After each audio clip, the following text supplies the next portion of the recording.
जय हिंद दोस्तों। Welcome to AP academy. आज हम लोग लेटर मुगल्स को ही कंटिन्यू करेंगे। देखिए, लास्ट क्लास में हम लोगों ने लेटर मुगल्स स्टार्ट किया था, ठीक। और आज हम उसी के आगे कंटिन्यू करेंगे। पहले लास्ट क्लास का थोड़ा सा रिवाइज कर लेते हैं।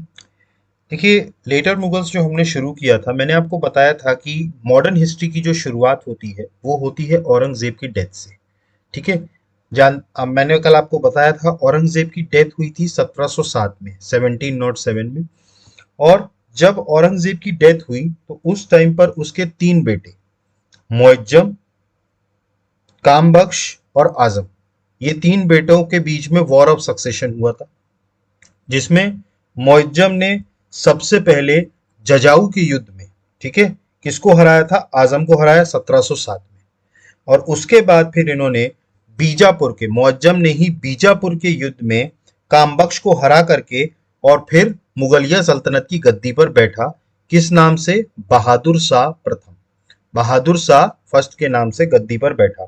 तो औरंगजेब के बाद जो अगला सुल्तान, जो सॉरी अगला बादशाह जो मुगलों का गद्दी पर बैठते हैं, वो बैठते हैं बहादुर शाह प्रथम। अब बहादुर शाह प्रथम के बारे में मैंने आपको बताया था कि मुगलों में सबसे उम्र दराज अगर हम बात करें तो जो मुगल एम्परर बने थे, जब ये मुगल सल्तनत की गद्दी पर बैठे तो उस टाइम पर इनकी उम्र 63 साल थी, 63 ईयर्स। ठीक है, तो ये काफी ओल्ड एज थे। ठीक है। इसके अलावा अगर हम बात करें तो इन्होंने औरंगजेब के अगेंस्ट की, जो औरंगजेब की जो नीति थी उसके अगेंस्ट जाकर के मेल मिलाप की नीति, या हम कहें फ्रेंडशिप वाली नीति अपनाई। किनके साथ? सबसे पहले तो उस टाइम पर आमेर के शासक थे जय सिंह। इसके अलावा मारवाड़ के शासक थे अजीत सिंह। ठीक है। इसके अलावा छत्रसाल बुंदेला, ठीक है, और चूड़ामल जाट। इनके साथ क्या करी? मित्रता की जो है, मेल मिलाप की नीति अपनाई।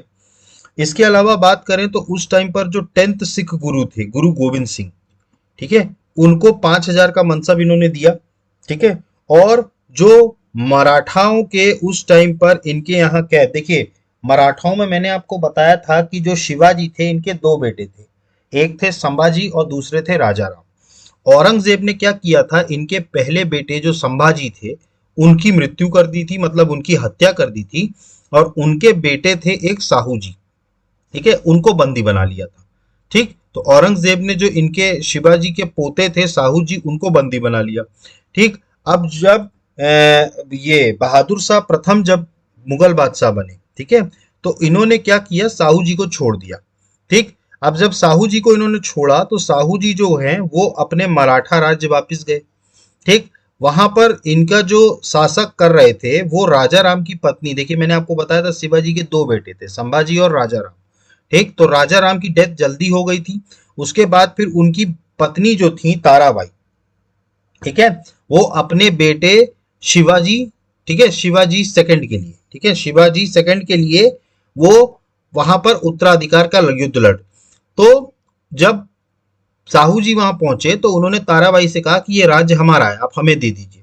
लेकिन ताराबाई ने उनको राज्य देने से मना कर दिया। फिर दोनों के बीच में युद्ध हुआ और साहू जी ने ताराबाई को वहां पर युद्ध में हरा दिया। ठीक।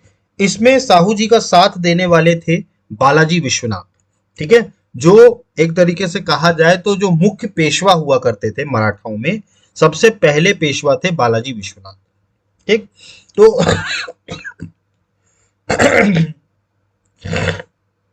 इस तरीके से इन्होंने साहू जी को रिलीज कर दिया।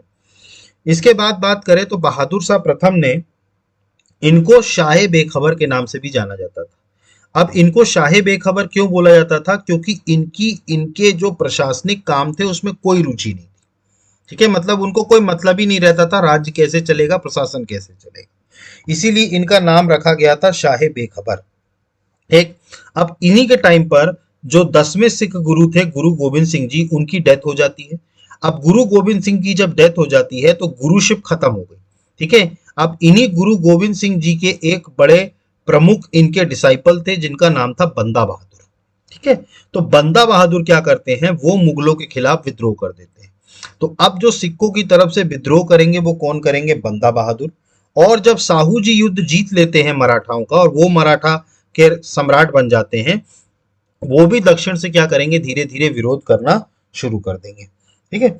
इसके अलावा बात करें तो इनके टाइम पर डच एक डेलीगेशन आया था 1711 में, 1711 में डच का एक प्रतिनिधि शिष्टमंडल आया था जेसुआ कैटलार के नाम से। जेसुआ कैटलार इसके प्रतिनिधित्व कर रहे थे और इस टाइम पर इन्होंने उनकी भाषा को समझने और उनसे बात करवाने के लिए एक पुर्तगाली स्त्री जूलियाना, ठीक है, इसको लेकर के आए थे और इसकी मदद से फिर जब जूलियाना से वो प्रसन्न हुए बहादुर शाह प्रथम, तो उन्होंने जूलियाना को बीबी फिदवा का टाइटल दिया था। इसका टाइटल दिया था बीबी फिदवा का। और 1712 में बंदा बहादुर के खिलाफ जब ये एक अभियान कर रहे थे तो उसमें क्या हो जाती है, बहादुर शाह की मृत्यु हो जाती है। ठीक है, तो इस तरीके से बहादुर शाह प्रथम 1712 में खत्म हो गए। अब बहादुर शाह के बाद इनके 4 बेटे थे, इनके बीच में भी वॉर ऑफ सक्सेशन हुआ। ठीक है, इनके 4 बेटों में एक थे जहांदर शाह, ठीक है, दूसरे थे अजीम उस शान, तीसरे थे रफी उस शान और चौथे थे जहान शाह। ठीक, तो इनके बीच उत्तराधिकार का युद्ध हुआ जिसमें जहांदर शाह जो हैं वो विजयी हुए। ठीक है, और बहादुर शाह प्रथम के बाद जो दूसरे मुगल सम्राट जो गद्दी पर बैठे वो बैठे जहांदर शाह। ठीक है, देखिए जहांदर शाह की अगर हम बात करें, ठीक है, तो जहांदर शाह ने अपने भाइयों को मार करके, ठीक है, और मुगलिया सल्तनत की गद्दी पर बैठे थे। अब उस टाइम पर इनका साथ देने वाले जो थे वो थे जुल्फिकार खान। मैंने आपको बताया था जुल्फिकार खान के बारे में। ठीक, तो इन्होंने क्या किया, खुश होकर के अब उनको प्रधानमंत्री नियुक्त किया जुल्फिकार खान को। ठीक है, और जहांदर शाह के बारे में आपको एक पॉइंट और याद रखना था जो मैंने आपको बताया था कि इन्होंने जो आमेर के राजा थे जयसिंह, उनको मिर्जा राजा की उपाधि दी थी और उनको मालवा की सूबेदारी दी थी। ठीक है, याद करिए आप, मैंने आपको लास्ट क्लास में बताया तो जयसिंह को मिर्जा राजा की उपाधि और मालवा की सूबेदारी दी थी, और जो मारवाड़ के शासक थे अजीत सिंह, उनको महाराजा की उपाधि और गुजरात का सूबेदार दी थी, गुजरात की सूबेदारी। तो एक को मालवा की दी थी और एक को गुजरात की। इसके अलावा बात करें तो इन्हीं के शासन काल में जो जुल्फिकार इनके प्रधानमंत्री थे, उन्होंने एक नई व्यवस्था चालू की थी, इजारेदारी सिस्टम। इजारेदारी सिस्टम में क्या था कि एक पर्टिकुलर भूमि का एक किसी को वो बना देते थे होलसेल इंचार्ज, और उसका काम रहता था कि भैया आपको यहां से कर वसूल करना है, अब आपको जितना कर वसूल करना है आप कीजिए, लेकिन हमें एक फिक्स अमाउंट आप ऊपर भेज दीजिए। मतलब कि हमें इतना अमाउंट चाहिए, उसके बाद आपको जैसे वसूलना है, जितना वसूलना है आप वसूलिए। ठीक है, तो इजारेदारी सिस्टम जो था उसको प्रारंभ कराया था जहांदर शाह के कार्यकाल में जुल्फिकार ने। ठीक है, अब इसके अलावा मैंने आपको बताया इनकी एक गर्लफ्रेंड भी थी जिनका नाम था लाल कुंवर। ठीक है, जहांदर शाह की। ठीक है, और इन्होंने क्या किया था, इनके शासन कार्यों में बहुत ज्यादा हस्तक्षेप था। ठीक है, और मैंने आपको यह भी बताया था कि जहांदर शाह को लंपट मूर्ख भी कहा जाता था, लंपट मूर्ख। ठीक है, लंपट मूर्ख बोला जाता था। इसके बाद जहांदर शाह के ही एक भाई थे अजीम उस शान। ठीक है, इनका पुत्र था फारूक सियर।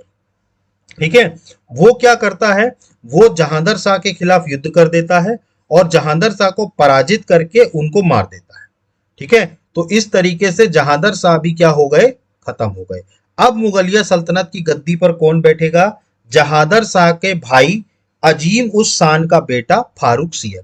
और फारूक सियर की इस युद्ध में जो मदद करते हैं वो करते हैं सैयद ब्रदर्स।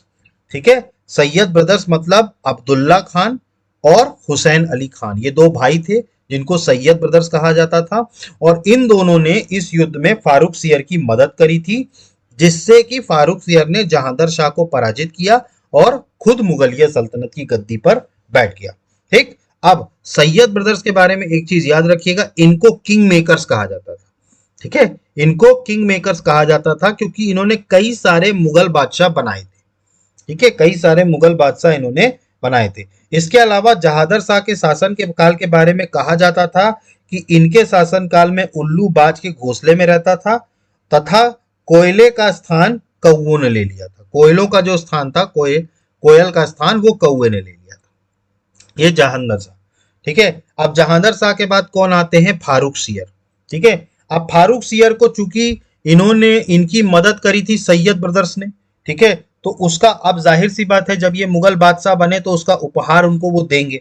तो सैयद ब्रदर्स में जो सबसे बड़े भाई थे उसके अब्दुल्ला खान, ठीक है, सैयद ब्रदर्स में जो बड़े थे अब्दुल्ला खान, उनको इन्होंने कुतुब मुल्क का टाइटल दिया। कौन सा टाइटल दिया? कुतुब मुल्क का। और उनको अपना वजीर बना लिया। ठीक है, वजीर किसको बनाया था? अब्दुल्ला खान को। ठीक है, और जो हुसैन अली खान थे छोटे वाले, ठीक है, उनको किसका टाइटल दिया? आमिर उल उमरा। आमिर उल उमरा का टाइटल दिया। और उनको जो उपाधि दी वो दी मीर बख्शी की। ठीक है, मतलब उनको जो दिया वो दिया मीर बख्शी, मतलब उनको मिलिट्री इंचार्ज बनाया। ठीक, अब सैयद ब्रदर्स को किंग मेकर्स कहा जाता था, मैंने आपको बताया। अब देखिए, फारूक सियर के ही टाइम पर आपको याद होगा, सिख में बंदा बहादुर जो मुगलों के खिलाफ बहुत ज्यादा विद्रोह कर रहा था, उसको क्या कर लिया गया? पकड़ लिया गया उसके 740 सपोर्टर्स के साथ। ठीक है, और सभी को क्या कर दिया गया था? मार दिया गया था। उनके सामने शर्त रखी गई थी कि या तो आप इस्लाम कबूल कर लीजिए और या फिर हम आपको मार दें। ठीक है, तो उनको मार दिया गया था। तो बंदा बहादुर को मारा गया फारूक सियर के टाइम पे।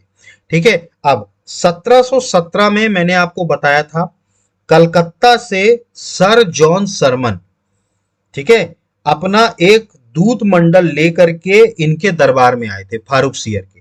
अब उस टाइम पर क्या था? फारूक सियर बीमार चल रहा था। ठीक है, उसको कोई इलाज दे नहीं पा रहा था।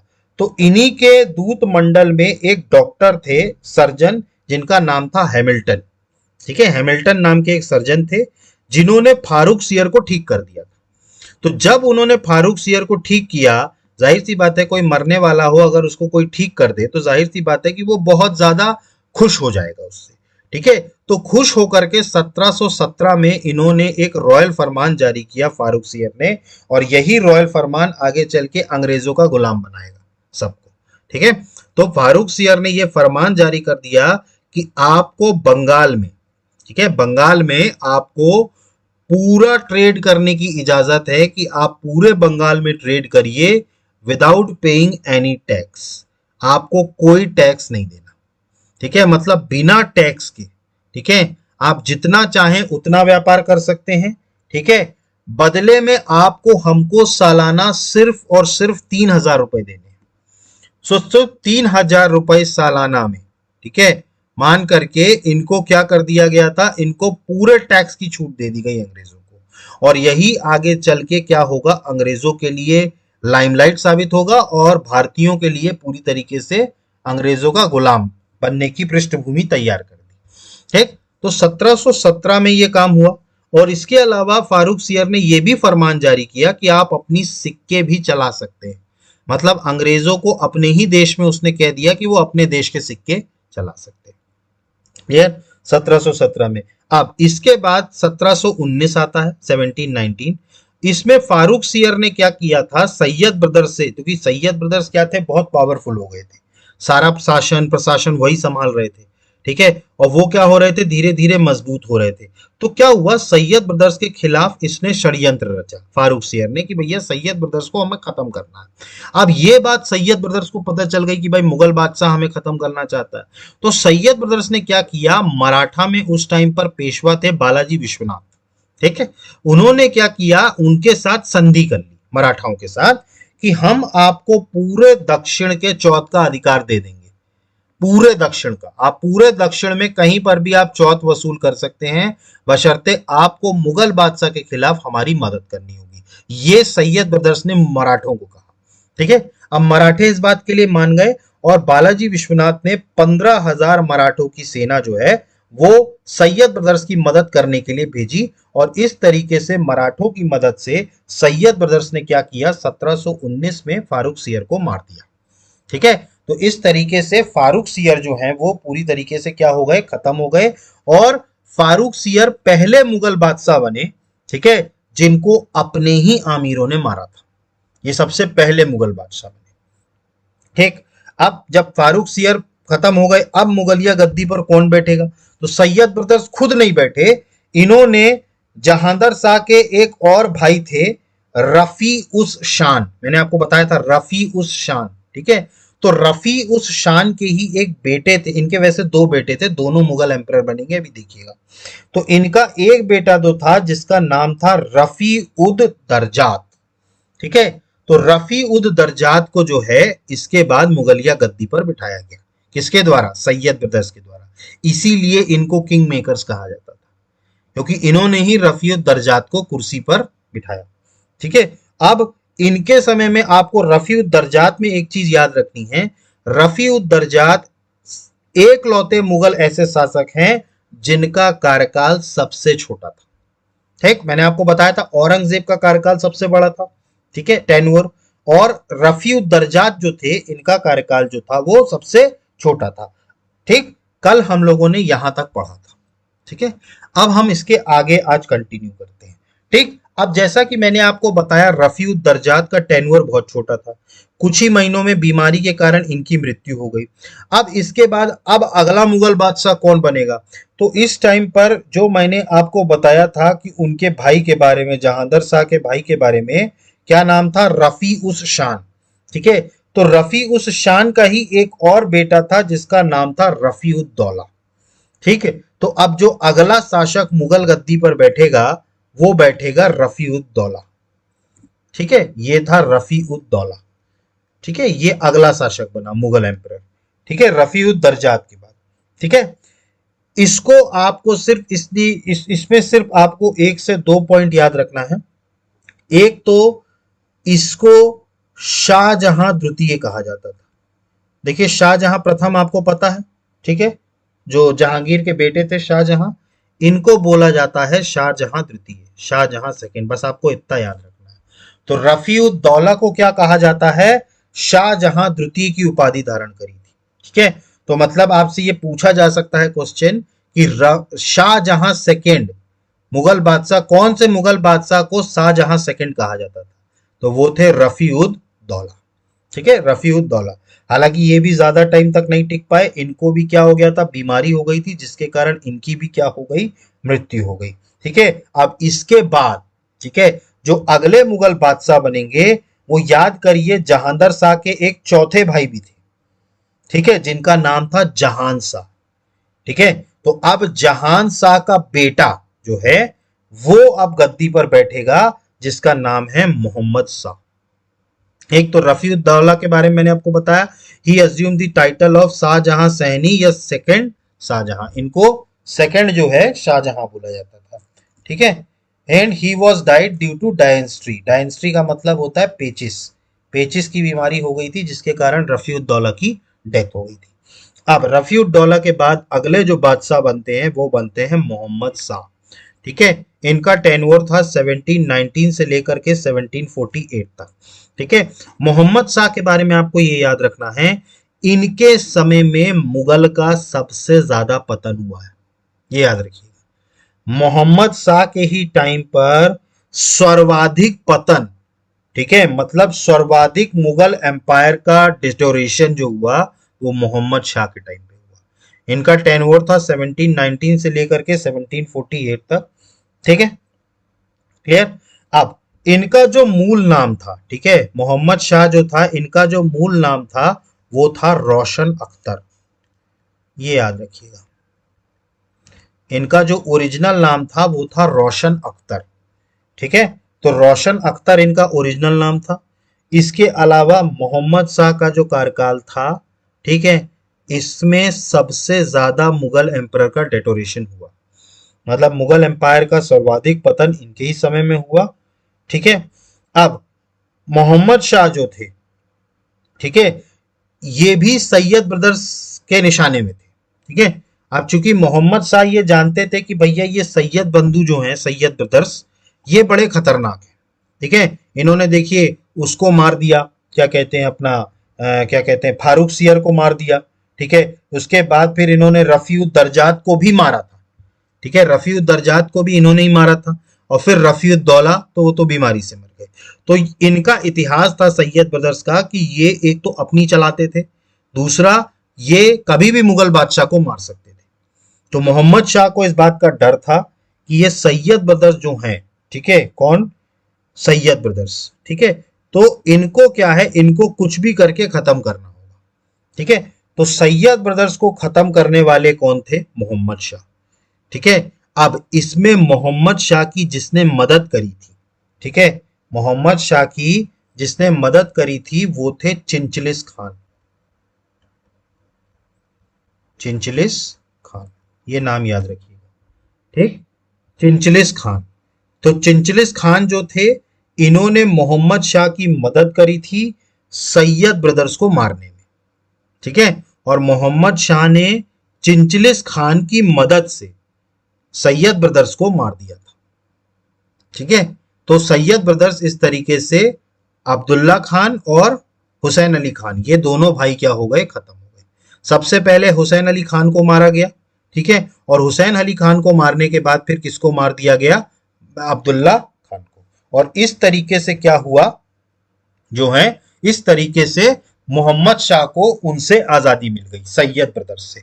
और इसमें मोहम्मद शाह की मदद किसने करी, चिंचलिस खान ने, ठीक है।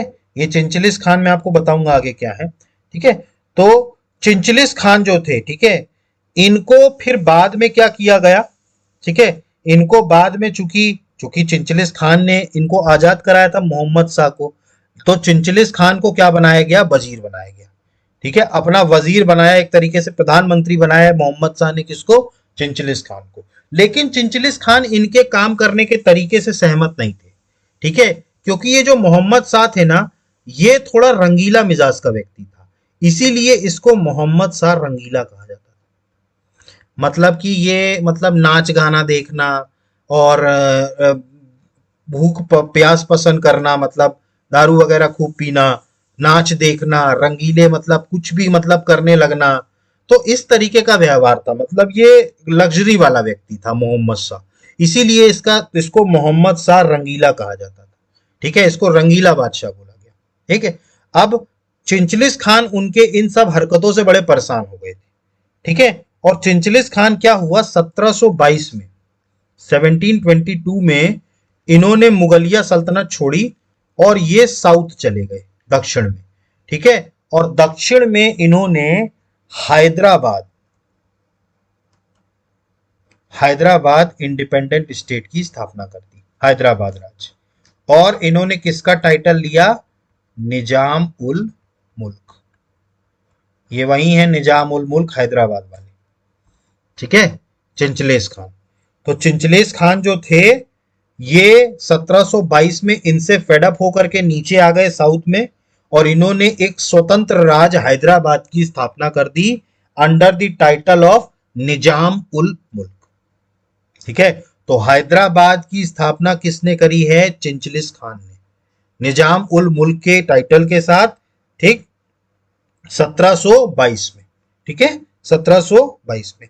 अब जैसा मैंने आपको बताया कि मोहम्मद शाह के टाइम पर सबसे ज्यादा डिसइंटीग्रेशन हुआ मुगल एम्पायर का, ठीक है। मतलब बहुत बहुत अलग अलग क्षेत्रों में अलग अलग बादशाह जो है वो निकलने लगे। जैसे अगर हम बात करें तो चिंचलेस खान ने हैदराबाद में निजामुल मुल्क बना लिया, ठीक है। इसके अलावा बात करें तो एक जो मैंने आपको बताया था चूरामन जाट, चूरामन जाट, ठीक है, इन्होंने किसकी स्थापना कर दी, इंडिपेंडेंट राज भरतपुर, ठीक है, इन्होंने भरतपुर की स्थापना कर दी। इसमें चूरामन जाट के साथ बदन सिंह भी थे, ठीक है, बदन सिंह, इन्होंने किसकी स्थापना कर दी, भरतपुर की कर दी, ठीक है। उसके बाद बंगाल वाले, याद करिए, मुर्शीद कुली खान, मुर्शीद कुली खान कहां बन गए, बंगाल में बन गए, ठीक है। मुर्शीद कुली खान और अलीवर्दी खान, ठीक है, बंगाल के संस्थापक रहे हैं, ये बंगाल राज्य के, हम पढ़ेंगे अभी बंगाल राज्य, ठीक है। इसके बाद बात करें तो सादत खान, सादत खान ने कहा खोल दिया अपनी दुकान, अवध।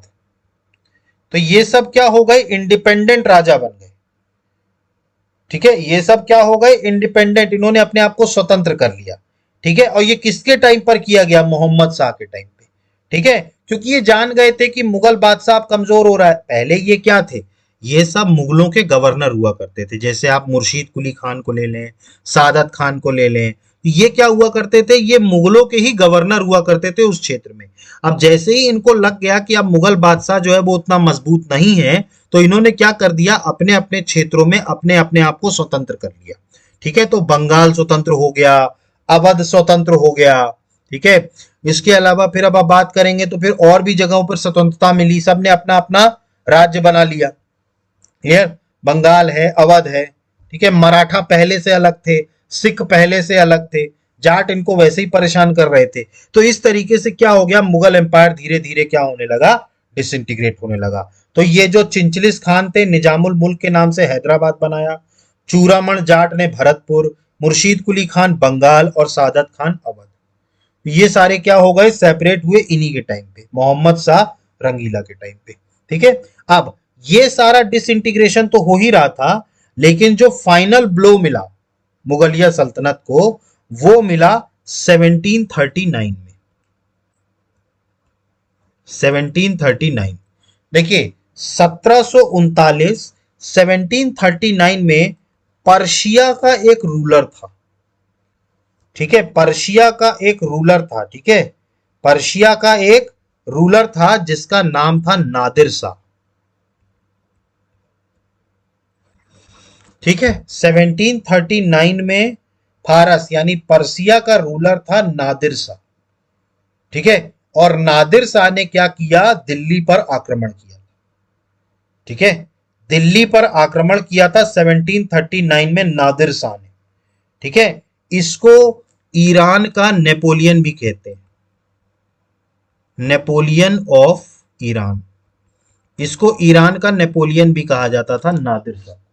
ठीक है, तो 1739 में नादिर शाह, ठीक है, जो पर्सिया का राजा था, ठीक है, उसको नेपोलियन ऑफ ईरान कहा जाता था, उसने भारत पर आक्रमण किया था, मतलब मुगलिया सल्तनत पर आक्रमण किया नादिर शाह ने। ठीक है, और 1739 में ही, ठीक है, 1739 में ही, ठीक है, नादिर शाह और मोहम्मद शाह के बीच हरियाणा में एक जगह है जिसका नाम है करनाल। ठीक है, तो इन दोनों के बीच में, नादिर शाह और मोहम्मद शाह रंगीला की सेना के बीच में करनाल का युद्ध हुआ 1739 में।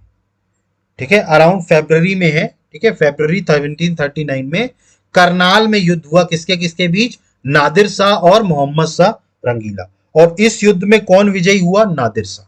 ठीक है, और नादिर शाह जब विजयी हुआ, ठीक है, तो करनाल से भाग लेता हुआ वो कहां तक पहुंचा, दिल्ली तक। कहां तक पहुंचा वो, दिल्ली तक। ठीक है, और उसने, नादिर शाह ने फिर टोटल 57 डेज तक, 57 डेज तक दिल्ली को लूटा। इसने क्या किया, टोटल 57 डेज तक क्या किया, दिल्ली को लूटा। ठीक है, नादिर शाह ने 1739 में आक्रमण किया। पहले वो सारे नॉर्थ ईस्ट वेस्ट रीजन के क्षेत्र जीतता गया, जब दिल्ली के पास आ गया तब दिल्ली वालों को एहसास हुआ कि अब आक्रमण करना है, तो फिर इन दोनों की सेनाएं कहां मिली, करनाल में। ठीक है, करनाल का युद्ध हुआ, और करनाल के युद्ध में नादिर शाह ने क्या कर दिया, हरा दिया मोहम्मद शाह को। ठीक, अब मोहम्मद शाह जब दिल्ली पहुंचा, नादिर शाह, तो उसने टोटल 57 डेज जो था वो दिल्ली को लूटा पूरी तरीके से। ठीक है, इसके अलावा दिल्ली से अचूक संपत्ति तो वो लेके गया ही गया, साथ में जो मुगलों के जो ताज था, ठीक है, मुगलों का जो ताज था, उसके ऊपर एक हीरा जड़ा हुआ था जो था कोहिनूर हीरा।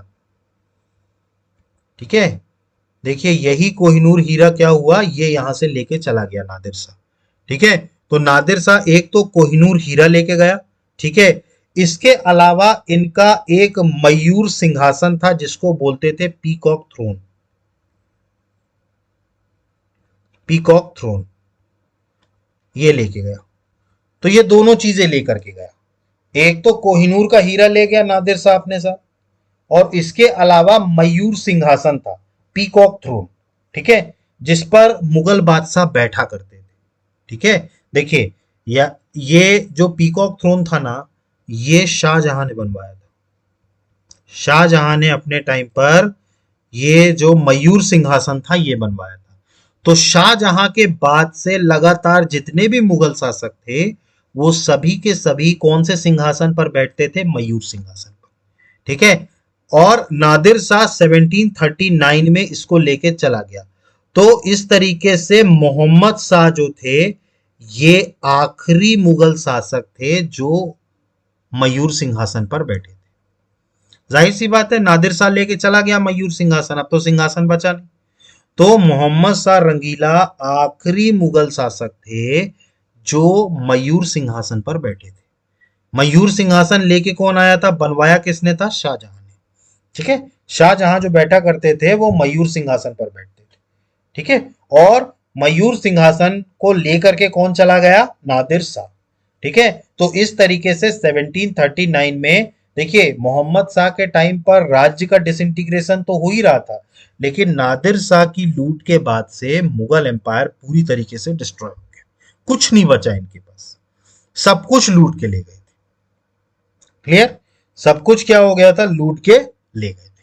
ठीक, तो ये सारी चीजें हुई, तो इसीलिए कहा जाता है कि मोहम्मद शाह रंगीला का जो समय था मुगलिया सल्तनत के लिए सबसे बड़ा और सबसे बुरे दिन थे, सबसे बुरे दिन थे। ठीक है, तो 1739 में इस तरीके से नादिर शाह ने क्या किया? करनाल के युद्ध में हराया और मोहम्मद शाह रंगीला का सारा कुछ लेकर दौलत सौलत लेके चला गया। ठीक है, इनके समय में उसी टाइम पर महाराष्ट्र में अगर हम बात करें मराठाओं में, देखिए अब ये बात है 1719 से 1748 के बीच की बात है। ठीक है, तो 1719 से 1748 के बीच की बात है। तो इस टाइम पर अब देखिए बालाजी विश्वनाथ जो थे पेशवा, ठीक है, उनकी डेथ हो गई थी। ठीक है, तो बालाजी विश्वनाथ की डेथ हो गई। अब बालाजी विश्वनाथ के एक बेटे थे जिनका नाम था बाजीराव, बाजीराव फर्स्ट। आपने पिक्चर देखी होगी बाजीराव मस्तानी। ठीक, उसमें जो रणवीर सिंह ने जिनका रोल किया था वो थे बाजीराव फर्स्ट। ठीक है, तो ये बाजीराव फर्स्ट किसके बेटे थे? बालाजी विश्वनाथ के। तो ये बाजीराव फर्स्ट जो थे, एक बार इन्होंने भी मोहम्मद शाह जो थे रंगीला ने इनको कुछ कह दिया था, जिसके कारण बाजीराव फर्स्ट सिर्फ 500 घुड़सवारों के साथ लेके दिल्ली की वहां चले गए थे लाल किले पर, सिर्फ 500 घोड़े लेकर के। मतलब आप सोच सकते हैं कि इनके टाइम पर मराठा भी नाराज हुए, सब ने अलग अलग राज्य भी बना लिए, विदेशियों ने भी आक्रमण किया, मतलब हर तरीके से मोहम्मद शाह के टाइम पे मुगलिया सल्तनत का पतन हुआ। ठीक, तो समझ में आया आपको मोहम्मद शाह रंगीला। ठीक है, इनका ओरिजिनल नेम क्या था? रोशन अख्तर, ये याद रखिएगा ये पॉइंट। इनका ओरिजिनल नेम क्या था? रोशन अख्तर। इसके अलावा बात करें, the Mughal empire was declined the most on during his reign. मैंने आपको बताया मुगल एम्पायर का सबसे ज्यादा डिक्लाइन इन्हीं के टाइम पे हुआ। इसके बाद बात करें, Mohammad Shah with the help of Chin Qilich Khan, ठीक है, made himself independent by killing the Sayyid brothers. मैंने आपको बताया चिंचलिज खान की मदद से इन्होंने सैयद ब्रदर्स को मारा और अपने आप को फ्री कर लिया। ड्यूरिंग हिज रीन, अब बाद में मैंने आपको बताया चिंचलिस खान 1722 में अलग हो गए इनसे और इन्होंने ही निजामुल मुल्क के टाइटल के साथ हैदराबाद स्टेट की स्थापना करी। इसके अलावा मैंने आपको बताया चूड़ामण जाट और बदन सिंह ने किसको लिबरेट किया? भरतपुर को। मुर्शीद कुली खान बंगाल, सादत खान कौन? अवध। तो इनके टाइम पर काफी सारा क्या हुआ? डिसइंटीग्रेशन हुआ। ठीक, इसके अलावा अगर हम बात करें तो मोहम्मद शाह रंगीला के टाइम पे 1739 में नादिर शाह ने आक्रमण किया था इनके ऊपर।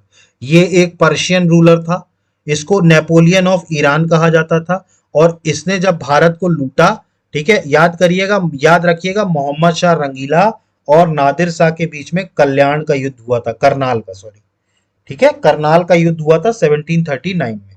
ठीक है, अब इसमें क्या हुआ? नादिर शाह दिल्ली में रुका और 57 दिन तक उसको लूटा, और इसने क्या क्या लेके गया? एक तो पीकॉक थ्रोन, मैंने आपको बताया मयूर सिंहासन, इसको तख्ते तौस कहा जाता है, याद रखिएगा, इसको क्या बोला जाता है? तख्ते तौस। ठीक है, तो पीकॉक थ्रोन इनके टाइम पर ले गए, और इसके अलावा ले गए कोहिनूर हीरा। ठीक है, तो कोहिनूर हीरा जो लेके गया भारत से, वो कौन लेके गया? नादिर शाह। ठीक है, कोहिनूर हीरा। ठीक है, और इन्हीं के टाइम पर मैंने आपको बताया था Mohammad Shah Rangeela was the last Mughal ruler to sit on Takht-e Taus. मैंने आपको बताया था कि मयूर सिंहासन अब इसके बाद नादिर शाह लेके चला गया, तो इसका मतलब क्या है? तख्ते तौस पर बैठने वाला सबसे आखिरी मुगल शासक कौन था? मोहम्मद शाह रंगीला। और याद रखिएगा, ये तख्ते तौस जो पीकॉक थ्रोन था, ये किसने बनवाया था? शाहजहां ने बनवाया था। इसके अलावा बात करें, under the leadership of Peshwa Bajirao one 500 horseman marched up to Delhi. तो इनके समय में पेशवा बाजीराव फर्स्ट जो थे 500 घुड़सवारों के साथ दिल्ली के द्वार पर पहुंच गए थे। ठीक है, तो ये थे मोहम्मद शाह रंगीला।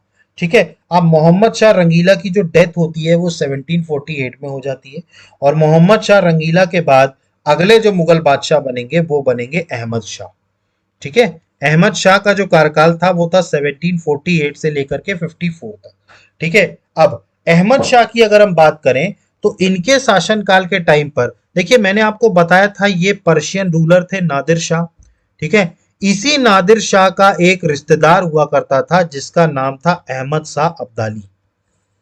ठीक है। अहमद शाह अब्दाली, ये नाम आपने सुना होगा। तीसरा पानीपत का युद्ध, तीसरा जो पानीपत का युद्ध हुआ था वो मराठा और अहमद शाह अब्दाली के बीच में, जिसमें अहमद शाह अब्दाली ने मराठाओं को हरा दिया था। ठीक है। तो 1748 में अहमद शाह के टाइम पर यह नादिर शाह का रिश्तेदार था अहमद शाह अब्दाली। ठीक है, याद रखिएगा। ये कौन था? नादिर शाह का ही क्या था? रिश्तेदार था। नादिर शाह की डेथ के बाद इसने अपना एक स्वतंत्र राज्य बना लिया। कहां पर? अफगानिस्तान में। ठीक है। ठीक है। और इसके एम्पायर को, ठीक है, इसके अगर हम बात करें तो इसने जो अपना वो बनाया, एम्पायर बनाया, ठीक है, उसको बोला जाता था दुरानी एम्पायर। इसने जो एम्पायर बनाया था अफगानिस्तान में वो कौन सा बनाया था? दुरानी एम्पायर। इसीलिए इनको जो है उससे अब्दाली को दुर्रे दुर्रानी कहा जाता था। ठीक है। अहमद शाह अब्दाली को क्या बोला जाता था? दुर्रे दुर्रानी, क्योंकि इनके एम्पायर का नाम क्या था? दुरानी एम्पायर। ठीक है। और ये कहां थे? अफगानिस्तान में। ठीक है। तो अहमद शाह जब थे, ठीक है, और तब पहली बार हिंदुस्तान पर, पहली बार अहमद शाह के समय पे अहमद शाह अब्दाली ने भारत पर आक्रमण किया था, फर्स्ट टाइम। तो इंडिया में सबसे पहली बार 1748 में, ठीक है, अहमद शाह के कार्यकाल के समय अहमद शाह अब्दाली ने इंडिया पर आक्रमण किया था। ठीक है, सबसे पहली बार। टोटल अगर हम बात करें तो अहमद शाह अब्दाली ने टोटल 7 बार भारत पर आक्रमण किया। टोटल कितनी बार आक्रमण किया? 7 बार। देखिए, इनके जो नादिर शाह थे वो भी आक्रमण करता ही थे, उनका काम था लूटना। वैसे ही अहमद शाह अब्दाली का भी काम क्या था? आक्रमण करके लूटना। ठीक है। और अहमद शाह अब्दाली को ही दुर्रे दुर्रानी कहा जाता था। क्या बोला जाता था? दुर्रे दुर्रानी। ठीक है। तो इन्होंने पहली बार अहमद शाह के टाइम पर आक्रमण किया। ठीक। अब जब इन्होंने अहमद शाह के टाइम पर आक्रमण किया अहमद शाह अब्दाली ने, तब इन्होंने अहमद शाह अब्दाली ने उनसे कहा, अहमद शाह से, अहमद शाह ने कहा कि देखिए हमारे पास तो कुछ बचा नहीं है, ठीक है, आपको जो भी ले जाना हो आप ले जाइए। तो अब अहमद शाह अब्दाली क्या चाह रहा था? वो दिल्ली पर अपना कंट्रोल चाहता था। दिल्ली पर क्या चाहता था? अपना कंट्रोल चाहता था। तो अहमद शाह अब्दाली ने मुगल बादशाह को कहा कि आपका वजीर, ठीक है, एक तो वजीर आपका और दूसरा मीर बख्शी, एक तो वजीर और दूसरा कौन? मीर बख्शी, ये हम बनाएंगे। मतलब अहमद शाह अब्दाली ने अहमद शाह को यह कहा कि अब आपका जो वजीर होगा और मीर बख्शी होगा वो हम तय करेंगे। ठीक है। अहमद शाह इस बात के लिए राजी होगा क्योंकि उनके पास कुछ बचा नहीं। ठीक है। तो उन्होंने कहा कि भाई आपको जिसको बनाना है बनाइए। ठीक है। तो अहमद शाह अब्दाली ने उस टाइम पर अगर हम बात करें तो अहमद शाह के टाइम पर अहमद शाह अब्दाली ने, ठीक है, जो वजीर बनाया था, ठीक है, वजीर की अगर हम बात करें तो वजीर बनाया इमाद उल मुल्क को। ये अहमद शाह अब्दाली बना के गया था वजीर अहमद शाह के टाइम पर, क्योंकि इसको कहा मुगल बादशाह को कि आपका वजीर और मीर बख्शी हम बनाएंगे। ठीक है। तो इमाद उल मुल्क, ठीक है, इसको वजीर बनाया था किसने? अहमद शाह अब्दाली ने। ठीक है। ठीक है, वजीर बनाया। और इसके बाद अगर हम बात करें मीर बख्शी की, ठीक है, तो मीर बख्शी जो बनाया था ये रोहिला खंड का एक सरदार था। रोहिला का एक सरदार था जिसका नाम था नजीबुद्दौला।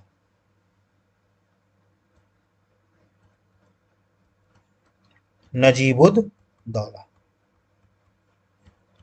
तो वजीर किसको बनाया? इमाद उल मुल्क को। और मीर बख्शी या सेनापति किसको बनाया? नजीब उद दौला को। ठीक है। और ये नजीब उद दौला वही हैं, ठीक है, जिनके कारण तीसरा पानीपत का युद्ध होगा, क्योंकि मराठाओं के खिलाफ अहमद शाह अब्दाली को उकसाने वाले नजीब थे।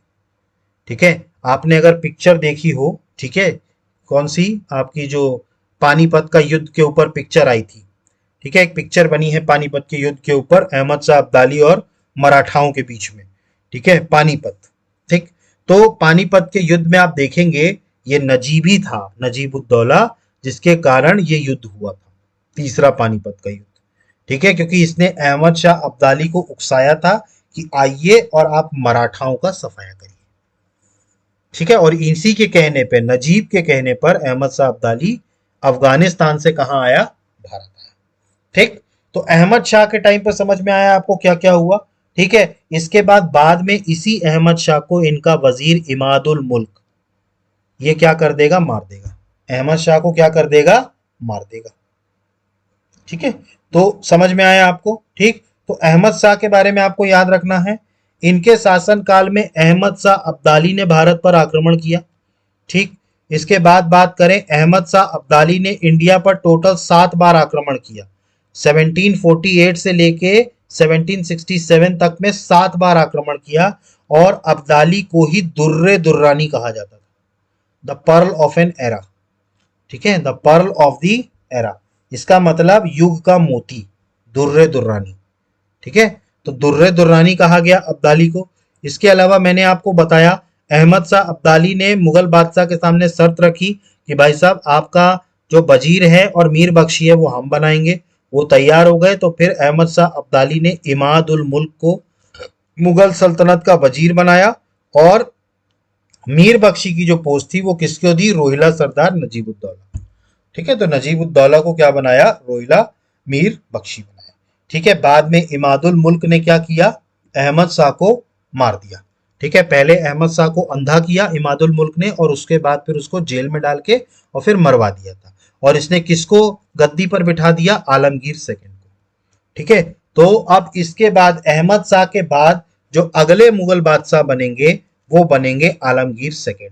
ठीक है, अब देखो इनको आलमगीर सेकंड क्यों बोला गया, क्योंकि आलमगीर फर्स्ट कौन थे, औरंगजेब। औरंगजेब का नाम क्या था, आलमगीर।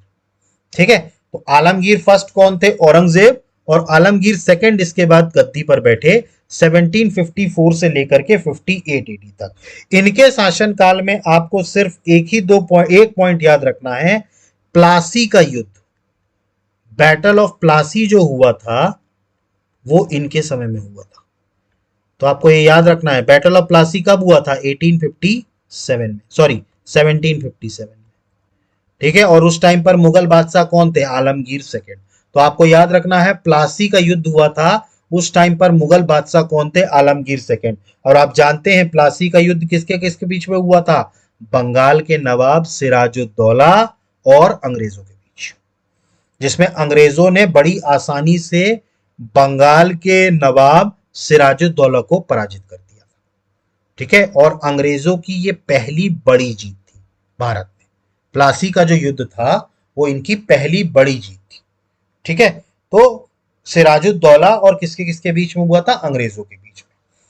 ठीक, क्लियर हुआ। ठीक, तो आलमगीर सेकंड में आपको सिर्फ इतना याद रखना है कि इनके समय में प्लासी का युद्ध हुआ 1757 में, बस। इसके अलावा इनमें और कोई पॉइंट याद रखने की जरूरत नहीं। बाद में इमाद उल मुल्क ने ही इनको इनको वजीर जो इनका था इमाद उल मुल्क, उसी ने आलमगीर सेकंड को भी मार दिया। ठीक है, आलमगीर सेकंड को मार दिया। ठीक है, इमादुल मुल्क ने 1758 में। अब इसके बाद जो अगले आते हैं, ठीक है, वो आते हैं शाह आलम सेकंड। ठीक है, अगले जो आते हैं वो आते हैं शाह आलम सेकंड। ठीक है, तो शाह आलम सेकंड जो थे ये अगले मुगल बादशाह बनते हैं 1759 से लेकर के 1806 तक। ठीक है, 1759 से लेकर के कब तक रहे, 1806 तक, शाह आलम सेकंड। अब देखिए यहाँ पर शाह आलम सेकंड है, तो फिर शाह आलम फर्स्ट कौन थे, शाह आलम फर्स्ट थे बहादुर शाह। बहादुर शाह को ही कहा जाता था शाह आलम फर्स्ट। तो आपको याद रखना है बहादुर शाह औरंगजेब के बाद जो बने थे, ठीक है, उनको कहा जाता था शाह आलम फर्स्ट। ठीक, तो अब इसके बाद जो बने वो बने शाह आलम सेकंड। ठीक है, 1759 से लेकर के 1806 एडी तक इनका शासनकाल रहा। ठीक है, इनके शासनकाल के बारे में कुछ इंपॉर्टेंट पॉइंट्स आपको याद रखने की जरूरत है। इनके समय अगर हम बात करें इनका मूल नाम, ठीक है, अगर इनका ओरिजिनल नेम की बात करें तो इनका ओरिजिनल नेम था अली गौहर, याद रखिएगा। ये जितनों के भी मैं बता रहा हूं आपको ओरिजिनल नेम याद रखने हैं।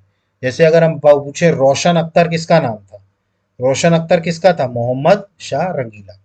ठीक है, तो वैसे ही शाह आलम टू का ओरिजिनल नेम क्या था, अली गौहर। ठीक है, और इन्हीं के टाइम पर पानीपत का तीसरा युद्ध हुआ था।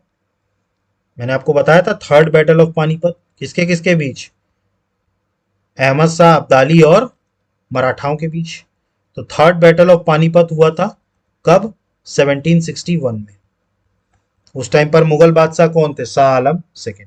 देखिए अब शाह आलम सेकंड की अगर हम बात करें ना, तो शाह आलम सेकंड अपने वजीर से बहुत डरा हुआ था, क्योंकि इसका जो वजीर था ना इमादुल मुल्क, इसने पहले अहमद शाह को मारा, उसके बाद फिर आलमगीर सेकंड को भी मार दिया।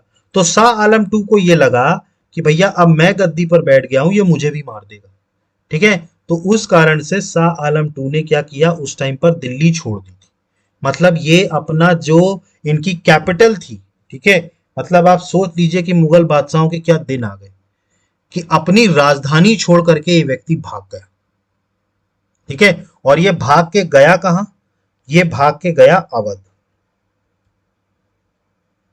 कहां गया ये, अवध गया।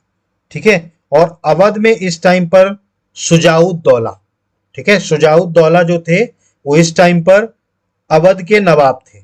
ठीक है, और वहीं पर शाह आलम भी थे। ठीक है, और अवध के नवाब शुजाउद्दौला भी थे, और वहीं पर उनको जो मिलने आते हैं वो आते हैं मीर कासिम। ठीक है, मीर कासिम अभी कौन थे, ये अभी हम बंगाल पढ़ेंगे ना, तो बंगाल में आप देखिएगा, ये बंगाल के उस टाइम पर जो है नवाब हुआ करते थे, इनको नवाबशिप से हटा दिया गया था मीर कासिम को अंग्रेजों के द्वारा। ठीक है, तो अंग्रेजों के द्वारा जब ये हटाया गया तो मीर कासिम को अंग्रेजों से बदला लेना था। ठीक है, तो मीर कासिम भी कहां पहुंचे, अवध के पास। ठीक है, तो ये मीर कासिम बंगाल वाले, शाह आलम टू मुगल, और अवध के नवाब शुजाउद्दौला, ये तीनों जो हैं मिलकर एक अलायंस बनाएंगे। ठीक है, और 1764 में बिहार में एक जगह थी बक्सर। ठीक है, बिहार में एक जगह कहां थी, बक्सर। बक्सर में ये तीनों मिल करके किसके खिलाफ लड़ेंगे, अंग्रेजों के खिलाफ। ठीक है, और अंग्रेज इनको यहां पर बुरी तरह हराएंगे। ठीक है, बहुत बुरी तरह हराते हैं। ठीक है, और जब बहुत बुरी तरह इनको हरा देते हैं, ठीक है, तब उसके बाद से क्या हो जाता है, एक तरीके से ये तय हो जाता है कि अब देश पर राज कौन करेगा, अंग्रेज करेंगे। ठीक है, क्योंकि शाह आलम टू, मीर कासिम तो वहां से भाग गया, अवध के नवाब पकड़ाए गए, अवध के नवाब के ऊपर सैंक्शंस लगाए गए, वॉर इमरजेंसी, कि भैया आपने हम पर युद्ध थोपा, पैसा दो। ठीक है, इसके अलावा कड़ा मानिकपुर नाम की एक जगह भी मांगी, किसके लिए, शाह आलम टू के लिए। ठीक है, इनके साथ शाह आलम टू के साथ भी इलाहाबाद की संधि करी अंग्रेजों ने। ठीक है, कब करी, 1764 में। ठीक है, तो ये सब हुआ शाह आलम टू के टाइम पे। ठीक है, क्लियर हुआ। ठीक, इसके अलावा अगर हम बात करें, ठीक है, इलाहाबाद की संधि हुई। ठीक है, जिसके कारण इनको फिर क्या किया गया, मतलब जब इलाहाबाद की संधि हुई शाह आलम टू की और अंग्रेजों की, तब फिर इन्होंने कहा कि आप मुगल बादशाह बने रहिए, लेकिन अब आपका कोई राज्य नहीं रहेगा, हम आपको साल की पेंशन देंगे। मतलब कि अब ये पेंशनधारी हो गए। मतलब अंग्रेजों ने ये कहा कि आपको अब कुछ करने की जरूरत नहीं है, आप आराम से इलाहाबाद में बैठिए, हम आपको पेंशन देंगे। ठीक है, तो शाह आलम टू पहले मुगल बादशाह हैं जिन्होंने अपना जीवन पेंशन पे बिताया। पहले मुगल बादशाह जिनको अब क्या होने लगा, जिनके पास अब कोई राज्य नहीं बचा, और ये क्या बन गए, पेंशनधारी बन गए। ठीक है, तो ये क्या बन गए, पेंशनरी बन गए।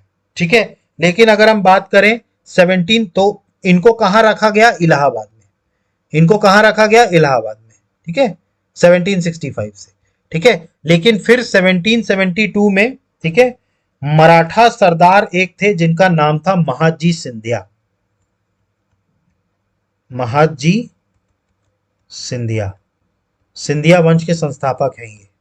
महादजी सिंधिया कौन थे, सिंधिया वंश के संस्थापक। इन्होंने 1772 में, 1772 पे, ठीक है, 1772 में इन्होंने कड़ा मानिकपुर पर आक्रमण किया, वहां से इन्होंने अंग्रेजों को हराया महाजी सिंधिया ने, और शाह आलम टू को वापस जाकर के दिल्ली की गद्दी पर बिठाया। ठीक है, तो मतलब शाह आलम टू जो 1765 में करा माणिकपुर में जाके रहने लगे थे, इनको पेंशन मिलने लगी थी अंग्रेजों के द्वारा, इन्हीं को ही 1772 में मराठा के सरदार थे महाजी सिंधिया। ठीक है, उन्होंने 1772 में कड़ा माणिकपुर पर आक्रमण किया और इनको वहां से छुड़ाया। ठीक है, इनको वहां से क्या किया, छुड़ाया। ठीक है, और इनको वापस कहां बिठाया, मुगल की गद्दी पर बिठाया।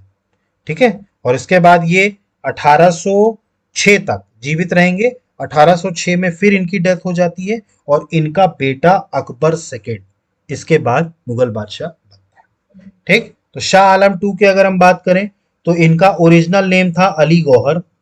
ठीक है, इसके अलावा बात करें, इन्हीं के समय में पानीपत का युद्ध हुआ 1761 में, और बक्सर का युद्ध हुआ 1764 में।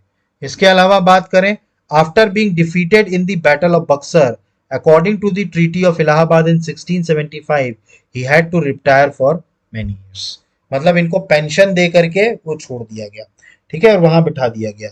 उसके बाद फिर 1772 में मराठा सरदार महाजी सिंधिया ने एक बार फिर इनको क्या किया, आक्रमण करके इनको छुड़ाया वहां से, और इनको फिर एज अ जो है, ठीक है, वापस दिल्ली की गद्दी पर बिठाया। ठीक है, और उसके बाद 1806 तक ये रहेंगे। इसके बाद इनकी मृत्यु हो जाती है और इसके बाद इनका बेटा अकबर सेकेंड मुगलिया सल्तनत की गद्दी पर बैठता है। ठीक, तो अब मुगलिया सल्तनत की गद्दी पर कौन बैठेगा, अकबर सेकेंड। ठीक है, इनका टेन्योर था 1806 से लेके 1837 एडी तक। ठीक है, देखिए इनके बारे में आपको ये याद रखना है, अंग्रेजों के संरक्षण में, मतलब कि under the guidance of Britishers, पहले मुगल बादशाह थे जो गद्दी पर बैठे थे। देखिए मैंने आपको बताया था कि जो इनके पिता थे शाह आलम सेकेंड, उनके साथ अंग्रेजों की ट्रीटी हो गई थी। अब जो भी मुगल बादशाह था वो सब अंग्रेजों के अधीन था। तो ये पहले, उसके बाद, लेकिन जब वो बने थे उस टाइम पर वो अंग्रेजों के अधीन नहीं थे। जब वो 1759 में बने थे तब वो अंग्रेजों के अधीन नहीं थे, लेकिन अकबर सेकंड जब गद्दी पर बैठे हैं तो अंग्रेजों के अधीन ही बैठे। अकबर सेकंड के बारे में आप याद रखिएगा, ये पहले ऐसे मुगल शासक हैं जिन्होंने अंग्रेजों के संरक्षक में, ठीक है, मुगल शासक बने, अंग्रेजों के संरक्षक में। तो अगर हम बात करें, Akbar second was the first Mughal ruler to be made under the patronage of the British, to be made under the patronage of the British. अब जो भी रहेंगे वो सब के सब अंग्रेजों के अधीन रहेंगे। ठीक है, जितने भी मुगल बादशाह बचे। ठीक है, अकबर सेकंड के बारे में आपको याद रखना है, इनके समय में, ठीक है, राम मोहन रॉय, ठीक है, राम मोहन रॉय जो थे वो अकबर सेकंड के ही समय में थे। राम मोहन रॉय आप जानते हैं, राजा राम मोहन रॉय, जिन्होंने कई सारे जो हैं सामाजिक कार्य किए थे और जो एक रिलीजियस कुप्रथाएं थी उनको दूर किया था। ठीक है, तो राजा राम मोहन रॉय जो थे, ठीक है, वो, इनको राजा की उपाधि देने वाले भी अकबर सेकंड थे। देखिए अकबर सेकंड चूंकि पेंशनर थे, ठीक है, इनको अपनी पेंशन बढ़वानी थी। ठीक है, इनको क्या करना था, अपनी पेंशन बढ़वानी थी। तो इन्होंने क्या किया, राम मोहन रॉय को कहा कि आप इंग्लैंड जाइए और रानी से बात करिए और हमारी पेंशन बढ़ाने की बात कीजिए। ठीक, अब रानी ऐसे तो किसी से मिल नहीं सकती थी, इंग्लैंड की रानी थी भाई। फिर इन्होंने क्या किया, इनको राजा घोषित किया, इसीलिए फिर इनका नाम क्या पड़ गया, राजा राम मोहन रॉय। तो राम मोहन रॉय को राजा की उपाधि किसने दी, अकबर सेकंड ने। ठीक है, और इनको कहां भेजा, इंग्लैंड भेजा।